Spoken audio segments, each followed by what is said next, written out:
अभी हमने HRA का एक क्वेश्चन डिस्कस किया था, अब ये सेकंड क्वेश्चन हम और डिस्कस करते हैं। Calculate HRA of the following conditions. मतलब मैंने दो कंडीशंस दे रखी हैं और दो कंडीशंस को अलग अलग क्वेश्चंस के तौर पे हमें सॉल्व करना होगा। HRA received per month 5000 per month, basic salary 6000 per month, DNS allowance 3000 per month, commission on sales 28000 per annum. Lives in a rented house, first condition है लिव्स इन रेंटेड हाउस और rent paid है वो है 4000 per month. और second condition है lives in his own house. अगला आगे क्या लिखा हुआ है, for both the conditions house is in Delhi, house is in Delhi. जैसे ही ये हम देखते हैं कि दिल्ली है तो आपको दिमाग में आ जाना चाहिए कि जो least of the following will be exempted वाले में जो थर्ड पॉइंट था वो था 40% या 50% ऑफ सैलरी। तो इसका मतलब जब हम सैलरी कैलकुलेट करेंगे तो वो थर्ड पॉइंट में 50% अमाउंट लिया जाएगा। तो पहले हम सैलरी निकाल लेते हैं इसकी। सैलरी मीन्स, तो ये हो गया हमारा 6000 बेसिक सैलरी है, basic salary multiply by 12 is equal to 72,000। इसके बाद DNS अलाउंस। DNS अलाउंस के लिए इस क्वेश्चन में कहीं पर भी नहीं लिखा हुआ है कि ये रिटायरमेंट बेनिफिट से रिलेटेड है, बट आगे क्या है, commission on sales. Commission on sales लिखा हुआ है तो हम ये कमीशन भी लेंगे। कमीशन, ये हो गया हमारा commission on sales is equal to 28,000। ये दोनों हम जोड़ेंगे तो हो गया 1 lakh.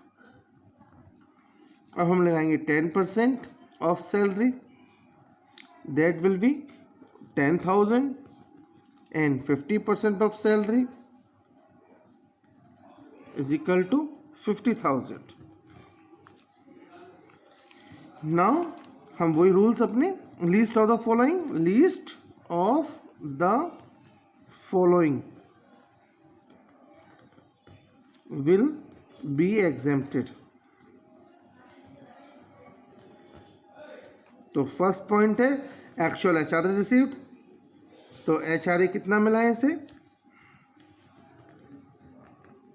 Is equal to 5000 multiply by 12 is equal to 60,000।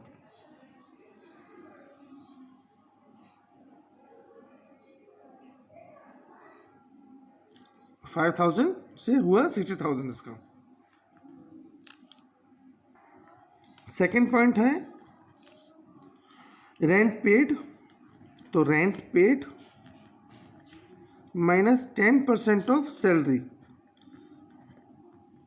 ये मैं एक्चुअली बना रहा हूँ जो वर्किंग बना रहा हूँ, लेकिन स्टूडेंट्स एक चीज़ ध्यान रखना कि जब भी हम वर्किंग बनाते हैं तो वर्किंग में भी हम हर चीज़ क्लियर शो करते हैं। जैसे कि मैं यहाँ लिख रहा हूँ HRA रिसीव, फिर अमाउंट लिख रहा हूँ, फिर rent paid minus 10% of salary.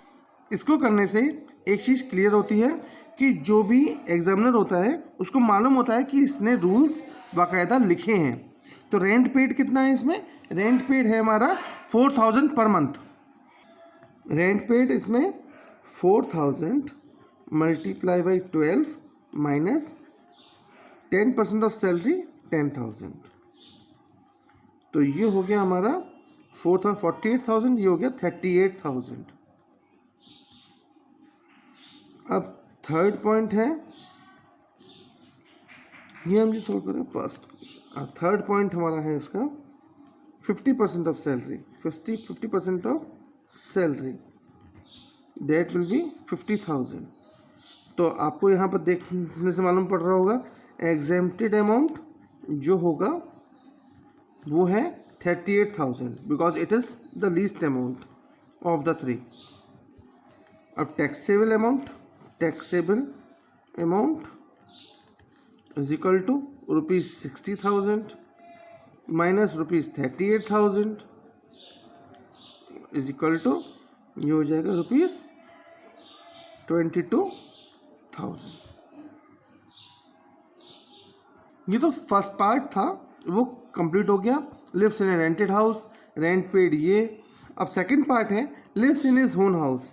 एक चीज़ ध्यान रखने की होगी, अगर पूरा क्वेश्चन लंबा चौड़ा चाहे कैसा भी बड़ा सा दिया हुआ है और नीचे एक चीज़ लिखी हुई है he lives in his own house या he lives in the house of his friend, मतलब इसका कभी भी कहीं पर भी ये लिखा हुआ है कि वो उस मकान का किराया पे नहीं कर रहा, इस तरह की कोई चीज़ लिखी नहीं है, तो हम उसको सेल्फ मकान मानेंगे। और इसकी वजह से because he lives in his own house so full amount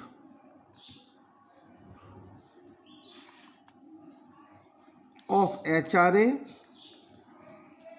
received will be taxable